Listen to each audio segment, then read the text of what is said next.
إن الحمد لله نحمده تعالى ونستعينه ونستهديه ونستغفره ونعوذ بالله من شرور أنفسنا وسيئات أعمالنا.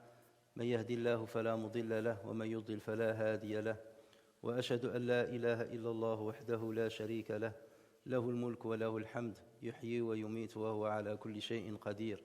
وأشهد أن سيدنا وحبيبنا وقائدنا محمدًا عبده ورسوله وصفيه من خلقه وخليله، أدى الأمانة وبلغ الرسالة ونصح الأمة وكشف الله به الغمة، فاللهم صل عليه وعلى آله وصحبه ومن سار على نهجه إلى يوم الدين. أما بعد، فإن أصدق الحديث كلام الله تعالى، وخير الهدي هدي نبينا محمد صلى الله عليه وسلم، وشر الأمور محدثاتها، وكل محدثة بدعة، وكل بدعة ضلالة، أجارني الله وإياكم من الضلال. أوصيكم ونفسي معشر المسلمين والمسلمات بتقوى الله تبارك وتعالى، فهو القائل في محكم التنزيل: يا أيها الذين آمنوا اتقوا الله حق تقاته ولا تموتن إلا وأنتم مسلمون. يا أيها الناس اتقوا ربكم الذي خلقكم من نفس واحدة وخلق منها زوجها وبث منهما رجالا كثيرا ونساء، واتقوا الله الذي تساءلون به والأرحام، إن الله كان عليكم رقيبا. يا أيها الذين آمنوا اتقوا الله وقولوا قولا سديدا يصلح لكم أعمالكم ويغفر لكم ذنوبكم، ومن يطع الله ورسوله فقد فاز فوزا عظيما. نسأل الله عز وجل أن يجعلنا من الفائزين، وأن يجعلنا من ورثة النعيم.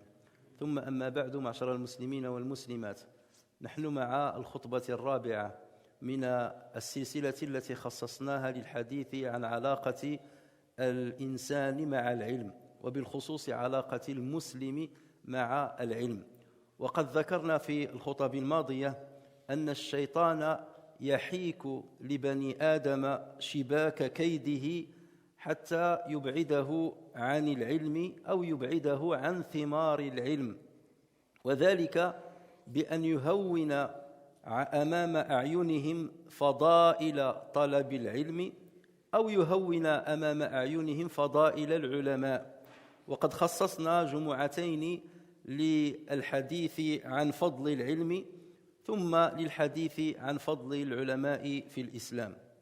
ثم إن الشيطان قد يكيد لبني آدم حتى يلقي في روعهم شكوكا وشبهات عما حصلوه من علم، أو يبعدهم عن العمل بما علموا. ونتحدث اليوم عن قضية الشبهات وقضية الشكوك التي قد يسقط فيها المسلم وغيره فيحيد عن الحق ويحيد عن صراط الحق عز وجل. يعرف الإمام ابن القيم رحمه الله الشبهة فيقول: الشبهة هي وارد يرد على القلب، يحول بينه وبين انكشاف الحق، يمنع القلب من أن ينكشف له الحق. ويقول الأخفش رحمه الله: وإنما سميت الشبهة شبهة لأنها تشبه الحق والباطل، لها شبه بالحق ولها شبه بالباطل، هي بين الحق والباطل، ليست بحق واضح ولا باطل لا شك فيه، هي بين ذلك، ولذلك سميت شبهة، فتميل بالعبد إلى أن يظن أن ما هو حق في أصله باطل، وأن ما هو باطل في حقيقته إنما هو حق. ولذلك سميت الشبهة شبهة، لأنها من كلمة الشبه. ويقول ابن القيم رحمه الله في عواقب وآثار الشبهات: دخل الناس النار من 3 أبواب، 3 ديال البيبان منها تدخل الناس إلى النار. دخل الناس النار من 3 أبواب: باب شبهة أورثت شكا في دين الله. إذن شبهة جعلت الإنسان يشك في دين الله، ويشك في الله، أو يشك فيما أنزله الله من وحي. وباب شهوة أورثت تقديم الهوى على طاعته ورضاه. شهوة، وهذا سوف نخصص له كلاما كذلك، الشهوة التي تتحكم في الإنسان فتبعده عن طاعة الله وتبعده عما يرضي الله. وباب غضب أورث العدوان على خلقه. غضب يغلق عقل الإنسان فيعتدي على غيره من الناس. هذه هي الأبواب التي يدخل منها الناس إلى النار والعياذ بالله. يقول الله تبارك وتعالى عن كيد الشيطان في وضع الشبهات، كيف يضع الشيطان الشبهات في عقول وفي قلوب وفي أنفس الناس. يقول مولانا: وما أرسلنا من قبلك من رسول ولا نبي إلا إذا تمنى ألقى الشيطان في أمنيته فينسخ الله ما يلقي الشيطان ثم يحكم الله آياته والله عليم حكيم ليجعل ما يلقي الشيطان فتنة للذين في قلوبهم مرض والقاسية قلوبهم وإن الظالمين لفي شقاق بعيد. وما أرسلنا يا محمد وما أرسلنا من قبلك من رسول ولا نبي إلا إذا تمنى. ما معنى التمني؟ قال بعض المفسرين بأن التمني هو يعني أنك تتمنى شيئا، هو أن الرسول أو النبي يتمنى لقومه الهداية ويتمنى لقومه الصلاح. ولكن ذهب البعض الآخر إلى أن الأمنية هنا معناها التلاوة، إلا إذا تمنى يعني إلا إذا تلا كلام الله. يلقي الشيطان في أمنيته يعني يلقي في تلاوته، يلقي الشك في أولئك الذين يستمعون لقراءته. وهذا تفسير يعني كذلك قائم، لأننا نجد في كتاب الله عز وجل قوله: ومنهم أميون ما تقراوش ما تكتبوش، ومنهم أميون لا يعلمون الكتاب إلا أماني. ما معنى إلا أماني؟ يعني إلا تلاوة، ما يعرفوش يقراوه ولكن ما تسمعوا هكذا. أماني هنا معناها إلا قراءة، فالأمنية من معانيها القراءة، وقد ذهب جل من أهل اللغة إلى ذلك، أي إلا قراءة، لأن الأمية لا يعلم القرآن من المصحف وإنما يعلمه قراءة. واعتمدوا في ذلك على ما روي عن حسان بن ثابت شاعر الرسول صلى الله عليه وسلم، قال في شعره: تمنى كتاب الله أول ليلة وآخرها لا في حمام المقادير. تمنى كتاب الله يعني تلا كتاب الله، قرأ تلا كتاب الله أول ليلة وآخرها لا في حمام المقادير.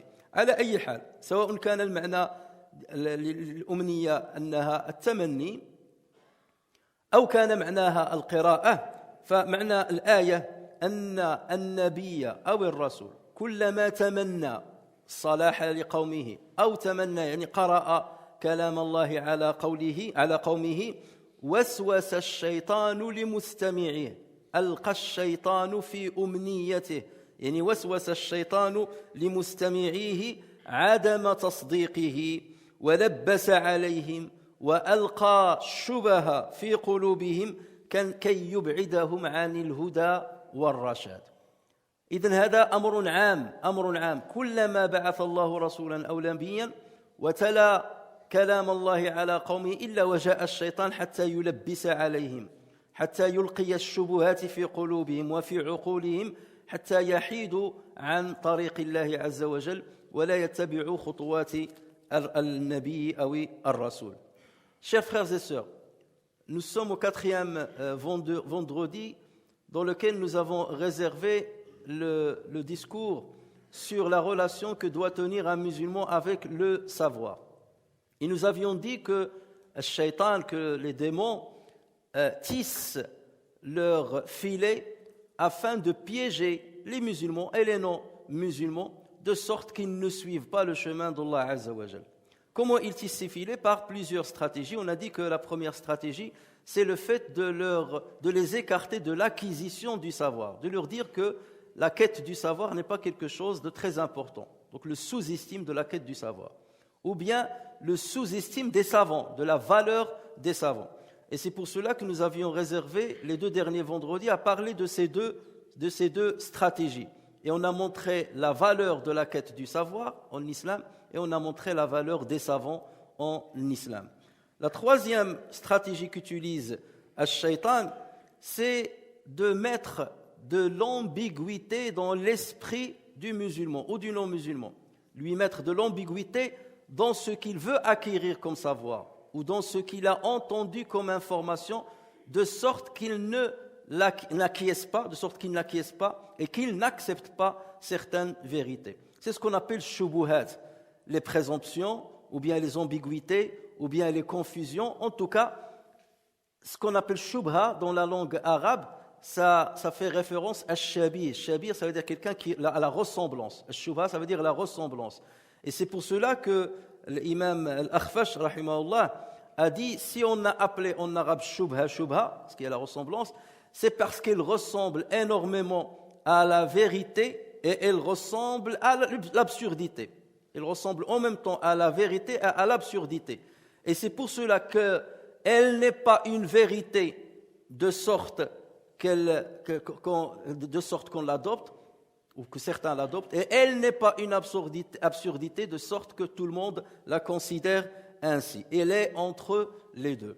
Donc, Shaitan, et bien entendu ceux qu'il recrute avec lui parmi les humains, passent leur temps à mettre de l'ambiguïté et de la confusion dans toutes les informations qui sont relatives à la connaissance qu'Allah Azza wa Jal nous a donnée à travers la révélation ou la connaissance à laquelle nous parvenons avec l'utilisation saine de notre raison.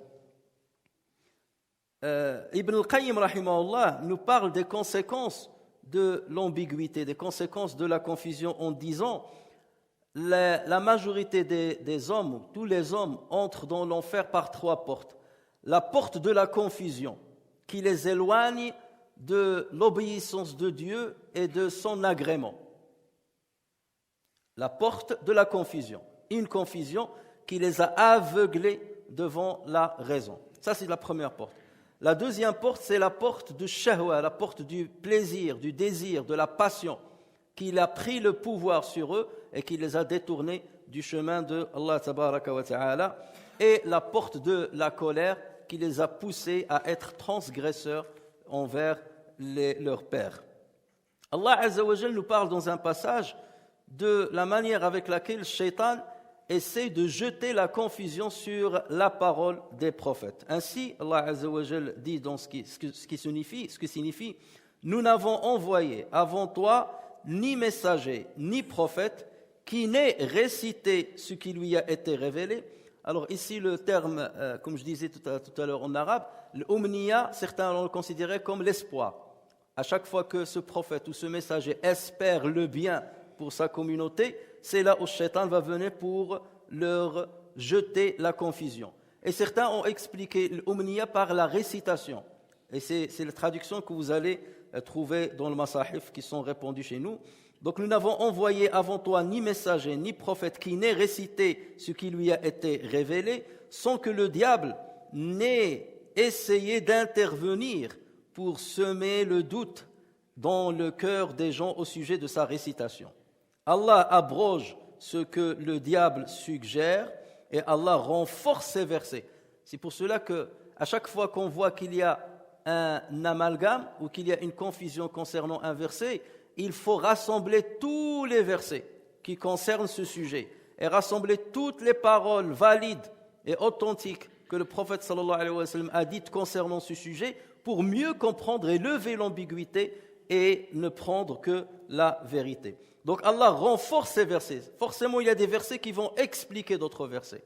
Et il y a une révélation faite au prophète qui va expliquer les versets qui peuvent prêter à confusion, de sorte que la confusion soit levée. Allah est omniscient et sage. Ensuite, il dit, afin de faire de ce que jette le diable, lorsqu'il jette dans l'esprit des gens, afin de faire de ce que jette le diable une tentation pour ceux qui ont une maladie dans le cœur ou ceux qui ont le cœur dur. Donc voici ceux qui vont être influencés par cette ruse satanique. C'est ceux qui ont une maladie dans le cœur ou ceux qui ont un cœur endurci. Ensuite, Dieu dit, les injustes sont certes dans un schisme profond.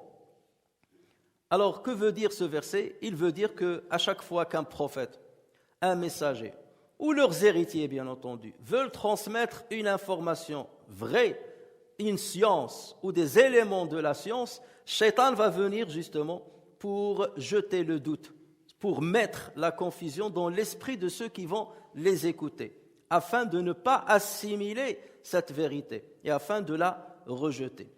Et Allah Azza wa Jal, donc ensuite, il confirme que justement cette ruse n'affecte et n'infecte que ceux qui ont un cœur malade, ou ceux qui ont un cœur endurci. Et on nous expliquera ce que cela veut dire. معشر المسلمين والمسلمات السبب الذي يجعل الإنسان يتشرب الشبهات هو مرض القلب كما قال الله تبارك وتعالى هو مرض القلب أو قساوته والقلب قد يكون مريضا أو قاسيا إما بسببين إما بسبب الجهل لما الإنسان تيكون جاهل القلب ديالو تيولي قاسي أو القلب ديالو تيولي مريض لأن العلم أيها الإخوة الكرام هو الدواء هو البلسم الذي يشافي القلوب وهو الحصن الذي يحمي القلب من كل الأمراض إذا ما كانش العلم القلب تيولي مريض لأن تيجي الجهل والجهل مرض الجهل إذا دخل القلب ودخل العقل يعني أصبح القلب مريضا فالجاهل لا فإما بسبب الجهل أو بسبب طغيان الشهوة الإنسان حتى تطغى عليه الشهوة تتولي متحكمة فيه ومتحكمة في عقله آنذاك لا يستخدم عقله وآنذاك لا يرى الحقائق كما يراها أهل الصدق وأهل العقل وأهل الألباب وهذا هما الأمراض جزء الأمراض الجهل والشهوة وسنرجع إلى الشهوة في خطبة أخرى وصدق الله عز وجل حيث قال ختم الله على قلوبهم وعلى سمعهم وعلى أبصارهم غشاوة ولهم عذاب أليم يسمعون ولكنهم لا يفهمون يسمعون ولكنهم لا يعقلون ختم الله على قلوبهم بسبب الشهوة أو بسبب الجهل وأسير الشهوة كذلك أيها الإخوة الكرام يسلم قيادة عقله لشهوته ولهواه فلا يقودانه إلا للضلال والردى وليتخلص الإنسان من هذا العمى العلمي والمرض القلبي لا بد أن يتسلح بالعلم الحق وأن ينهى نفسه عن الهوى فأما من خاف مقام ربه ونهى النفس عن الهوى فإن الجنة هي المأوى القرآن يدعونا إلى استعمال العقل حتى نفهم آياته بعد أن نحرر هذا العقل من أسر الشهوات وقيودها وفي ذلكم يقول مولانا أفلا يتدبرون القرآن أم على قلوب القلوب هنا العقل أم على قلوب أقفالها تقول العقل مقفل أو على قلوب أقفالها ولو كان من عند غير الله لوجدوا فيه اختلافا كثيرا يلا ربي تتحدانا انظروا بعين العقل إلى هذا القرآن وانظروا هل فيه اختلاف بين آياته هل فيه شبهات بنظركم إليه برمته لن تجدوا ذلك أبدا رسولنا صلى الله عليه وسلم كان على عهده يتصدى لكل الشبهات التي كان المغرضون يحاولون إلصاقها بدعوته وكان القرآن والوحي يرافقه في ذلك يقولون قل قالوا قل دائما الله عز وجل يظهر له كيف يجيب على الشبهات هم يقولون كذا يسألون بهذا الشكل أنت يا محمد قل لهم رد عليهم قل لهم رد الشبهة هذا ما كان يفعله الرسول صلى الله عليه وسلم في دعوته وبعد رسول الله صلى الله عليه وسلم العلماء الذين اختارهم الله عز وجل واصطفاهم من بين أفراد الأمة الإسلامية بنوا صرحا علميا شامخا ليصدوا كل شبهة يحدثها خصوم الإسلام من الداخل والخارج وهكذا أسست علوم شرعية عديدة ومتنوعة يكسر كل معول يحاول المساس بحصنها. ولقد كانت هذه العلوم وما زالت وستزال شوكة في حلق كل المتربصين والمغرضين والمشككين الذين يحاولون أن يبعدوا عباد الله عن دين الله، وأن يبعدوا عباد الله عن كتاب الله، وأن يبعدوا عباد الله عن سنة رسول الله. وما كان ذلك إلا بفضل الله تبارك وتعالى الذي جعل في كل جيل من أجيال المسلمين علماء ودعاة متفقهين وصادقين يدافعون بالقلم واللسان، وهذا كذلك الجهاد بالقلم والجهاد باللسان عن ثوابت الإسلام وحقائقه. وفي ذلك يقول رسول الله صلى الله عليه وسلم في الحديث الذي رواه أحمد وصححه، وكذلك صححه ابن عبد البر: يحمل هذا العلم من كل خلف عدوله، من كل خلف يعني من كل جيل يحمل هذا العلم الحق الصافي، يحمله عدوله بفضل الله عز وجل، يحمل هذا العلم من كل خلف عدوله ينفون عنه تحريف الغالين وانتحال المبطلين وتأويل الجاهلين.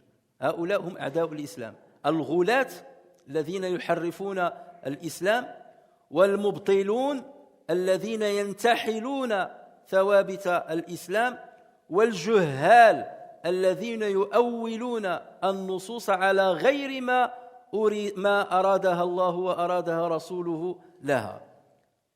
فهذه أعداء الإسلام، وهذه هكذا تكون الشبهات. والعلماء جندهم الله تبارك وتعالى حتى يحموا الأمة من هذه الشبهات ومن هذه الشكوك التي يدسها أعداء الإسلام من الداخل والخارج من بين المسلمين.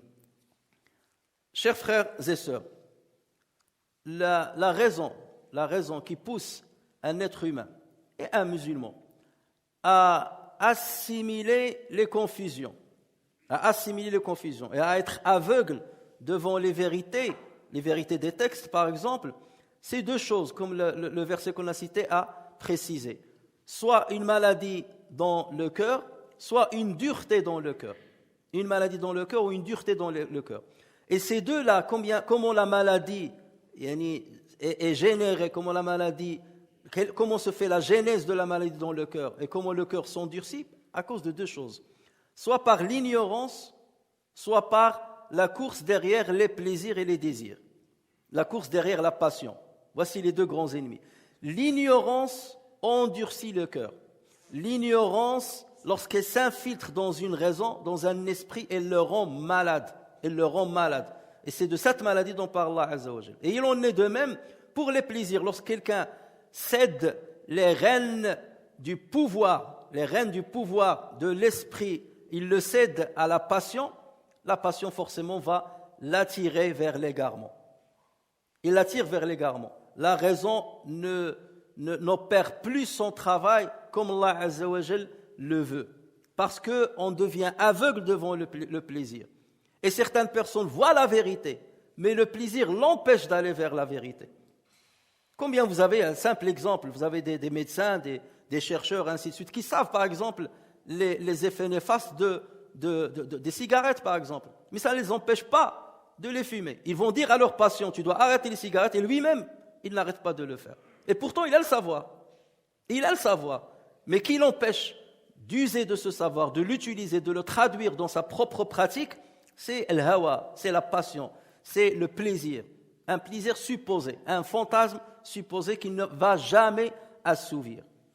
Et on reviendra à ce sujet une autre fois, bi'idhnillah. Et donc, pour se débarrasser de ces deux fléaux, il n'y a que deux moyens. D'abord, la quête du savoir, du vrai savoir.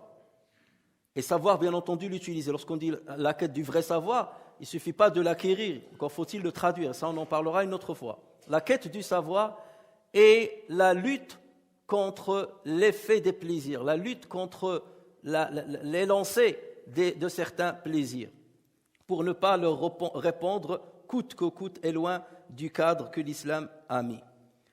Al-Qur'an, chers frères et sœurs, invite les gens à méditer sur lui, à méditer sur ces versets et à essayer de trouver des confusions s'il y en a. Il les défie. Et Allah Azza wa Jalla dit à ce propos, أَفَلَا يَتَدَبَّرُونَ الْقُرْآنَ, ne méditent-ils pas le Coran? أَمْ عَلَى قُلُوبٍ أَقْفَالُهَا, ou bien leurs cœurs sont-ils cadenassés? Qu'est-ce qui les empêche de méditer sur le Coran? C'est que leurs cœurs sont cadenassés. Et comment ils sont cadenassés par quoi? Par l'ignorance ou bien par la passion. Donc il nous invite à méditer le Coran. Et ensuite il dit وَلَوْ كَانَ مِنْ عِنْدِ غَيْرِ اللَّهِ لَوَجَدُوا فِيهِ اخْتِلَافًا كَثِيرًا.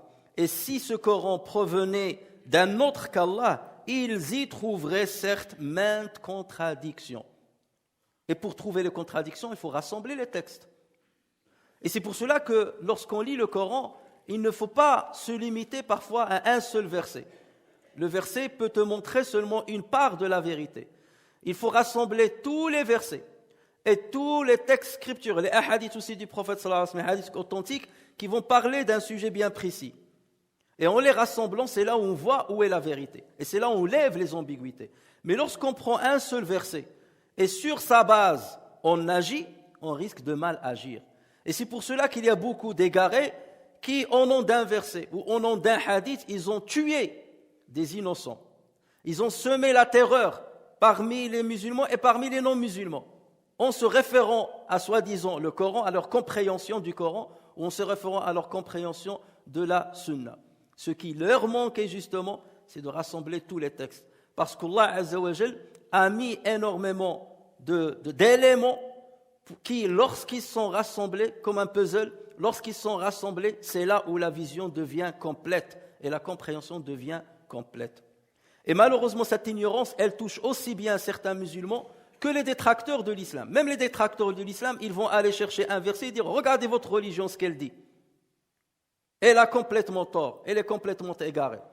Et exactement, les musulmans tombent aussi dans le même travers. Et tout cela, c'est à cause justement de le manque des éléments et des outils qui permettent de lire le Coran.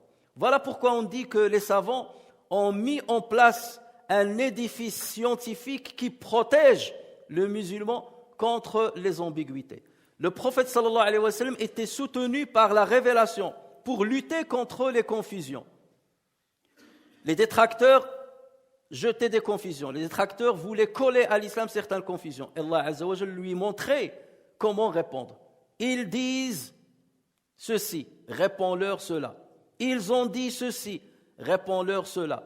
Ils ont dit à tel prophète ceci. Voilà comment j'ai dit au prophète de répondre. Donc il l'accompagnait pour jeter justement, lever les ambiguïtés et pour protéger sa communauté contre ses doutes et ses présomptions. Et c'est le rôle qu'ont joué les savants. Et pour le jouer à long terme, qu'est-ce qu'ils ont fait? Ils ont construit un édifice scientifique, ce qu'on appelle l'ulum shar'iyya, les sciences religieuses. Et d'une manière excellente, d'une manière très précise, avec un professionnalisme extraordinaire. Et on n'a à envier à personne la pédagogie scientifique, la recherche scientifique. Les musulmans étaient des pionniers dans ce domaine-là. Et ils ont mis justement sur pied, ils ont dressé sur pied ces sciences-là. La science de l'aqida, la science de l'ilm al-hadith, la science de mustalah al-hadith, la science de l'exégèse, la science de l'ilm usul fiqh, énormément de sciences, plusieurs sciences, des dizaines. Tout ça, c'est pour protéger les musulmans contre la confusion. Donc, si confusion il y a, c'est que le musulman a une ignorance qui ne lui permet pas d'accéder à ces sciences. C'est parce qu'il ignore ces sciences. C'est parce qu'il n'a fait aucun effort pour aller en quête de ces sciences-là. Et c'est là où la confusion rentre dans sa tête. Et il en est de même pour les non-musulmans. Et nous avons parmi nos frères et sœurs aujourd'hui qui tombent dans les pièges des détracteurs. Les détracteurs de l'extérieur et les détracteurs de l'intérieur. Parce qu'un détracteur, lorsqu'il veut te convaincre, forcément, il va ramener un tissu d'arguments qui peut paraître comme étant équilibré et harmonieux. Mais le tissu-là n'est pas positionné sur des bases solides. Lorsque tu vois seulement le bâti de ces arguments, tu dis, le bâti, il est correct. Mais le problème, ce bâti, il l'a posé sur quoi? Il l'a pas posé sur des bases solides. Et c'est pour ça que les musulmans commencent déjà par les bases. à renforcer les bases. Et lorsque tu renforces les bases, n'importe quel détracteur qui va venir pour semer le trouble dans ton esprit ne réussira pas. Et voilà pourquoi, chez Abu Bakr as-Siddiq, lorsqu'on est venu le voir et on lui a dit « N'as-tu pas entendu ce qu'a dit ton ami Mohammed ?» Il leur a dit « Qu'est-ce qu'il a dit ?» Ils lui ont dit « Il prétend qu'il est monté dans le 7e siècle, qu'il a fait le voyage de la Mecque jusqu'à Jérusalem en une seule nuit et qu'il est monté jusqu'au 7e ciel. » T'as entendu ce qu'il a dit? C'est de la folie. Et la raison ne peut pas accepter ça. Mais Abu Bakr, radiyallahu anhu, qui se base sur les fondements, qu'est-ce qu'il leur a dit? Il a dit, si c'est Mohammed qui a dit cela, c'est qu'il a dit vrai. Si Mohammed a dit ça, c'est qu'il a dit vrai. Il aurait pu être perturbé, comme certains compagnons ont été perturbés, à cause de cette information, qui paraît irraisonnable et impossible dans la loi des êtres humains, mais pas dans la loi d'Allah Azza wa Jal. Mais parce il a ancré sa foi dans l'océan, il a ancré la foi dans le terreau de la connaissance et de la certitude, sa foi n'a pas bougé, c'est pas ébranlé. Voilà pourquoi on l'appelait Abu Bakr as-Siddiq. As-Siddiq, sa croyance est solide, imperturbable. Et c'est ce qui manque parfois à notre jeunesse, c'est qu'on leur donne que certains bribes de connaissances très légères. Et dès que quelqu'un détracteur arrive, il sème le trouble rapidement, il met certaines ambiguïtés concernant certains textes ou certaines règles en islam, et tout de suite il est perturbé. Et toute sa connaissance s'effondre. Et il risque même de sortir de l'islam.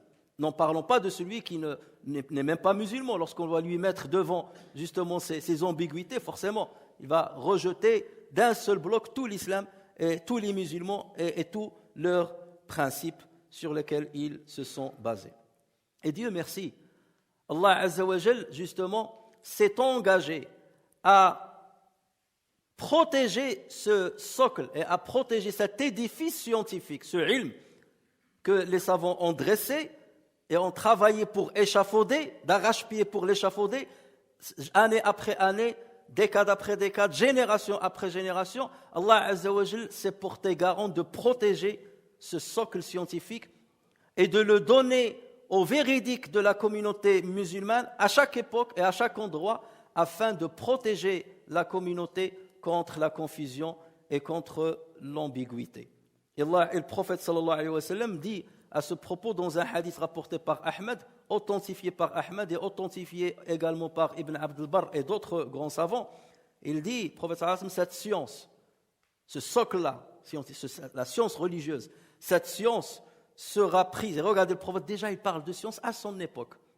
Parce que les éléments qu'il a donnés, c'était des éléments de science que les savants ont pris comme des briques et qu'ils ont commencé à échafauder comme à des murs. Et au fur et à mesure, ils ont monté justement ce socle scientifique que nous ne devons pas perdre et auquel on doit s'accrocher. Et on doit s'engager dans la quête de ces éléments. Cette science sera prise en charge dans chaque génération par des gens de confiance. Cette science sera prise en charge dans chaque génération par des gens de confiance. Ils la débarrasseront de la déformation des extrémistes. Voilà le rôle que ces gens de confiance vont faire. Ces savants, ces prédicateurs, voilà le rôle qu'ils vont jouer. Ils vont débarrasser cette science-là des déformations des extrémistes, de l'usurpation des négateurs et de l'interprétation des ignorants. Il a cité 3 catégories de dangers dans la communauté musulmane. 3 catégories de dangers. Les extrémistes, qu'ils soient de la communauté ou de l'extérieur de la communauté, les usurpateurs qui déforment les choses et déforment les vérités, et les ignorants qui travestissent le sens des textes. Ce sont nos ennemis, chers frères et sœurs. Nos ennemis qui sont, parfois ils peuvent être des musulmans. Voilà le rôle des savants et des prédicateurs qu'Allah Azza wa Jal, justement, à qui Allah ajoute dans le fiqh, man yuridillahu bihi khayran yufaqihu fi ddin. Lorsque Dieu veut du bien de quelqu'un, il lui donne la bonne compréhension de la religion. La bonne compréhension de la religion. Et cette compréhension permet justement de tamiser l'héritage islamique de tout ce qui peut jeter l'anathème sur lui, de tout ce qui peut créer de l'ambiguïté. Et dans l'héritage islamique, il y a parfois des choses qui ne peuvent pas être acceptées ni par la raison ni par les textes authentiques. Et là, il ne faut pas avoir peur de dire ces choses-là, on ne peut pas les accepter. Combien de fois, même dans les tafasir, dans les exégèses, de grands exégètes, ainsi de suite, ils ont dit ceci, ils ont dit cela, et parfois certaines choses qui sont improbables, qui sont loin de toute vérité.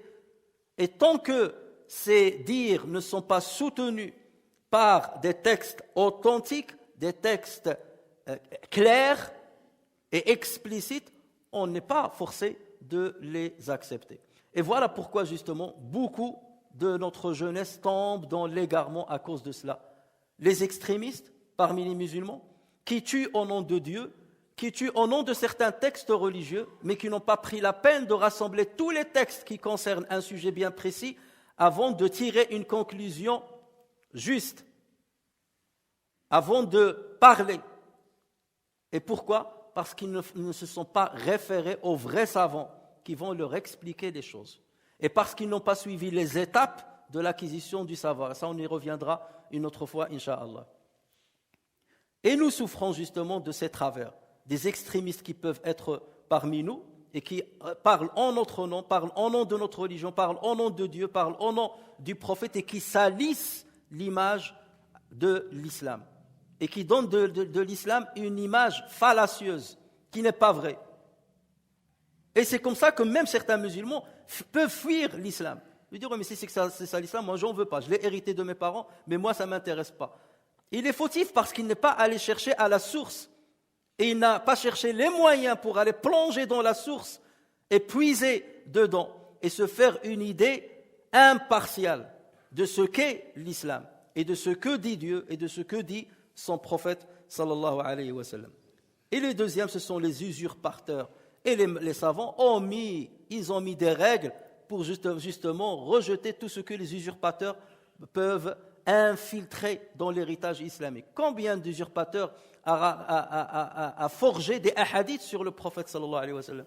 Le prophète a dit, il ramenait des chaînes de transmission fallacieuses, mensongères, mais les savants étaient là pour aller tamiser cet héritage et dire non, ça c'est des hadiths forgés, hadiths mawdou', hadiths da'if.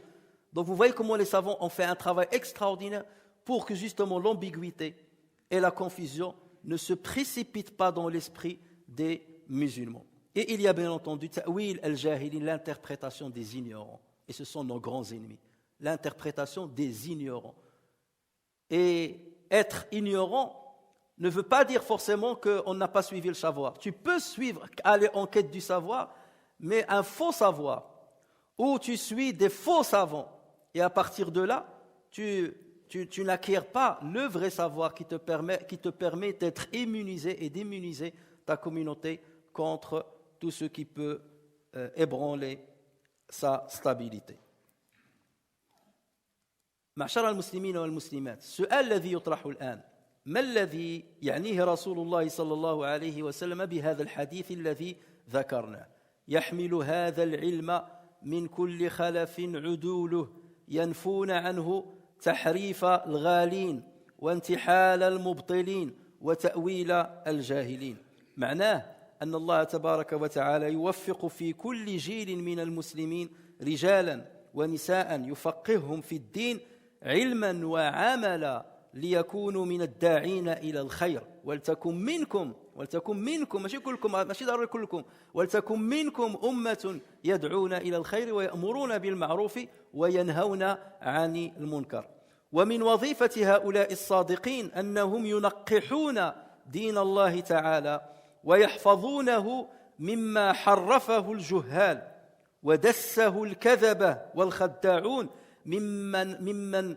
أقحموا في دين الله ما ليس منه وما أكثر الشبهات التي دست وتدس في ديننا وهو منها براء حتى إن سمعته أصبحت أو إن سمعه الناس إن سمعت هذه الشبهات من قبل بعض الناس أصبح عندهم الإسلام دين خداع ودين ظلم ودين رجعية وهو بريء من كل ذلك لقد تجندت معشر المسلمين والمسلمات لقد تجندت بعض وسائل الإعلام المؤسساتية والشعبية وتخصصت في محاولة إلصاق الشبهات بديننا بطريقة ممنهجة، وجندت لذلك بعض مرضى القلوب والجهال من المرتزقة من ذوي جلدتنا ومن غيرهم،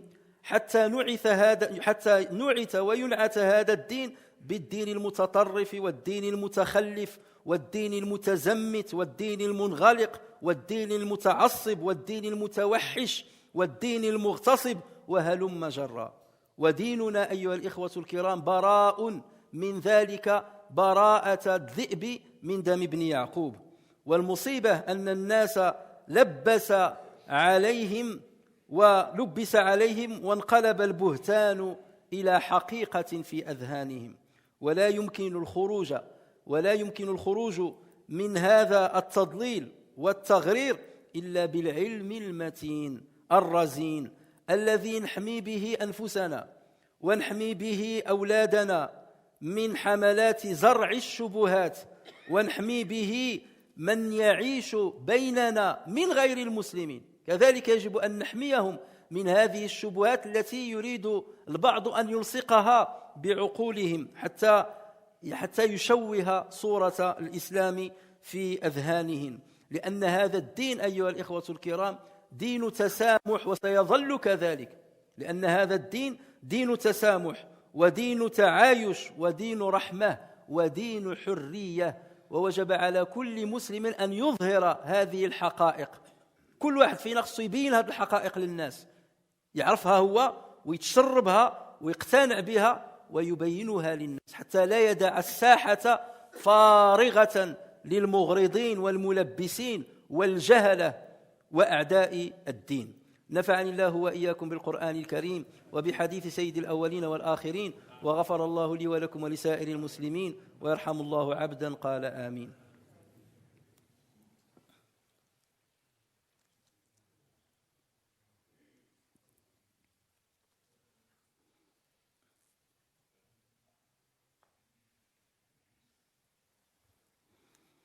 الحمد لله والصلاة والسلام على رسول الله وعلى آله وصحبه ومن سار على نهجه إلى يوم الدين.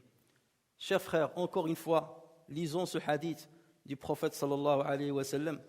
Cette science sera prise en charge dans chaque génération par des gens de confiance. Ils la débarrasseront de la déformation des extrémistes, de l'usurpation des négateurs et de l'interprétation des ignorants. Vous n'êtes pas sans savoir, chers frères et sœurs, qu'aujourd'hui, il y a une mobilisation très importante des moyens de certains médias, aussi bien des médias institutionnels que des médias populaires. Et notamment nous sommes d'autant plus que nous sommes dans une période où justement l'Internet et les médias sociaux, ils envahissent tout le monde, ils envahissent toutes les demeures et ils arrivent à n'importe qui dans sa propre demeure. Ils ramènent l'information jusqu'à sa propre demeure sans qu'il la cherche. Ils toquent à la porte et ils rentrent l'information aujourd'hui. Et voilà pourquoi justement cette mobilisation fait énormément de mal à l'islam et aux musulmans. Et notamment dans notre pays. On essaie de salir l'image de l'islam. Mais pas salir seulement venir et attaquer et insulter. Non, c'est pas comme ça. Il y a des spécialistes qui ont une méthodologie bien calculée, qui se base sur une argumentation qui peut paraître harmonieuse et solide. Et c'est là où le musulman doit avoir encore plus de solidité dans sa connaissance de sa religion. Et c'est comme ça qu'ils ont réussi justement à jeter l'anathème sur cette religion et sur les fidèles de cette religion. Au point que justement le racisme contre cette religion a commencé à flamber et à augmenter. Pourquoi ? Parce que nous sommes justement dans une société où les gens ne cherchent pas le savoir, n'engagent pas leur personne, leur temps pour aller puiser le savoir dans ses sources. Nous sommes dans une société où on veut acquérir le savoir rapidement, sans aucun effort. Pareil pour le manger, on veut manger sans fournir aucun effort. Je ne veux ni cuisiner, ni préparer ma cuisine, ni perdre 2 heures à préparer un bon plat. Le prêt-à-porter, le fast-food, et pareil, le fast-learning, c'est ce que nous voulons aujourd'hui. Je veux apprendre rapidement. Et ce n'est pas comme ça qu'on cherche les vérités. Et encore moins les vérités existentielles. Ta présence sur cette terre, ta mission sur cette terre, ton issue après ta mort. Ça, c'est des questions très importantes. Et ce n'est pas en allant pêcher les informations ça et là, de certaines sources qui n'ont aucune authenticité, de certaines sources qui n'ont aucune connaissance, de certaines sources qui ne sont pas impartiales, et de dire, ça y est, j'ai acquis le savoir. C'est comme ça qu'on tombe justement dans le piège, même lorsqu'on est musulman. Et combien de musulmans aujourd'hui, à cause de certains détracteurs, même parmi les musulmans, à cause de certains conseillers, à cause de certains faux imams, tombent justement dans le piège et font plus de mal à la religion musulmane que ne le fait ceux qui sont de l'extérieur de l'islam. Tout ça à cause justement de l'ignorance, à cause de l'ignorance. Et ce n'est pas par manque de sources scientifiques chez les musulmans. Au contraire, l'islam c'est une religion qui se base sur la science. Et les musulmans doivent être fiers de l'héritage scientifique qu'ont laissé les savants génération après génération.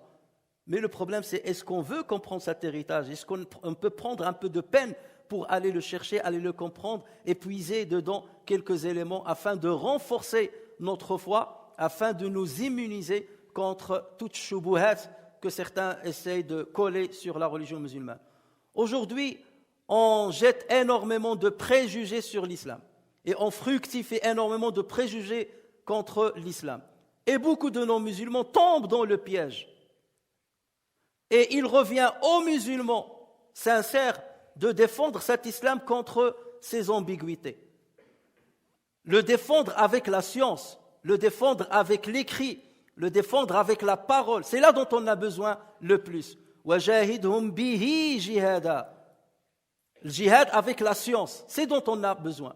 Mais encore faut-il avoir des gens qui partent en quête de la science et qui cherchent la science dans les sources authentiques afin de pouvoir se défendre, protéger leurs enfants, la génération et les générations qui vont venir, et protéger aussi nos concitoyens qui malheureusement de plus en plus commencent à avoir une idée sombre de l'islam, pour ne pas dire écorchée de l'islam, déformée de l'islam.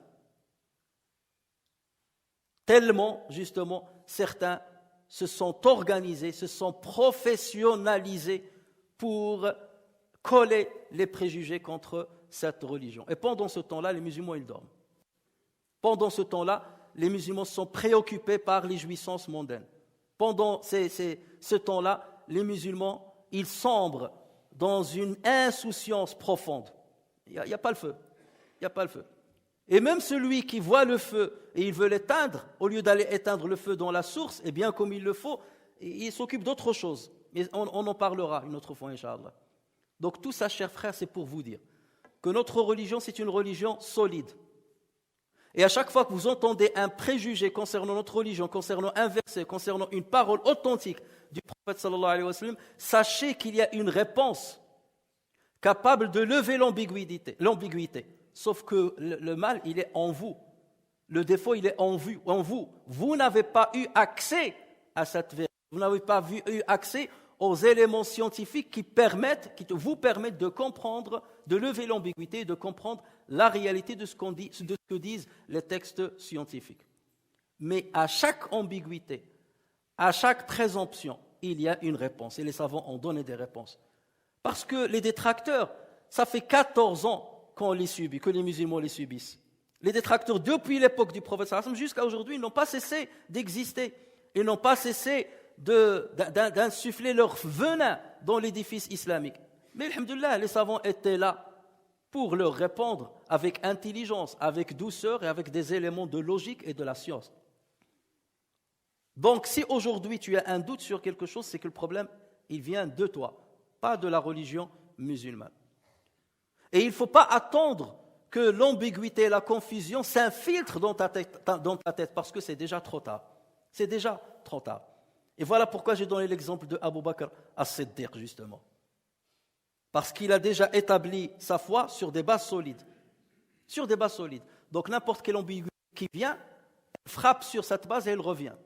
Elle ne peut pas s'installer. Elle ne peut pas s'enraciner. La base est solide. La base est solide. Et c'est cette base que nous devons construire sur des éléments scientifiques pour nous protéger nos concitoyens, pour qu'ils ne nous voient pas comme des ennemis potentiels, pour qu'ils ne voient pas la religion musulmane comme une religion régressiste, une religion renfermée, une religion de non-liberté, alors qu'elle est à l'extrême opposé de toutes ces accusations, de tous ces qualificatifs. Encore faut-il la comprendre, encore faut-il se donner la peine d'aller la comprendre, et encore faut-il poser les questions à ceux qui savent répondre et qui savent montrer le chemin vers la vérité. اللهم صل وسلم وبارك على سيدنا محمد وعلى آله وصحبه وسلم تسليما كثيرا إلى يوم الدين. صل على سيدنا محمد في الأولين وصل عليه في الآخرين وصل عليه في الملأ الأعلى يا أرحم الراحمين. اللهم اهدنا واهد بنا واجعلنا سببا لمن اهتدى. اللهم اغفر لنا ذنوبنا وتجاوز عن سيئاتنا وارحمنا يا أرحم الراحمين.